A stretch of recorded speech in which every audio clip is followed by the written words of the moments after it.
In this video, I'll share how I diagnosed and fixed a problem that triggered two specific fault codes: P0172, System 2 Rich, Bank 1, and P0175, System 2 Rich, Bank 2. These codes usually mean the engine is running with too much fuel, but as always, I needed to investigate further to pinpoint the cause.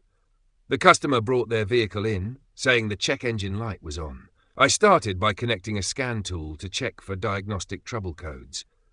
The codes confirmed a rich condition on both banks of the engine, so my next step was to monitor live data to see what was happening in real time.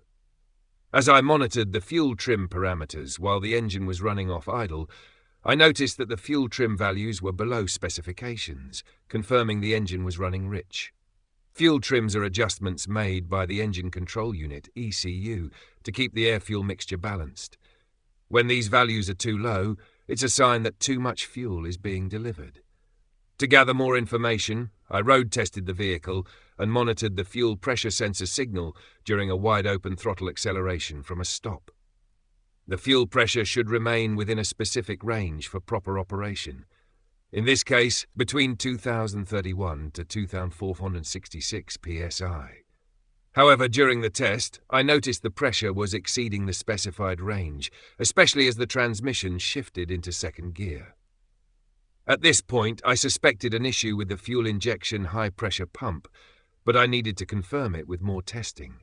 Using a multimeter, I measured the resistance between the low and high control circuit terminals of the pump. The resistance value was outside the manufacturer's specified range of 0.34 to 0.44 ohms, confirming that the pump was faulty. To fix the issue, I replaced the fuel injection high-pressure pump. After completing the repair, I cleared the codes and performed another road test. This time, the vehicle operated properly, the check engine light stayed off, and no fault codes returned. This case highlights the importance of combining diagnostic tools, live data analysis, and targeted testing to accurately identify the root cause of an issue. If you're facing similar problems with your vehicle, I hope this explanation helps you approach the diagnosis and repair process with confidence.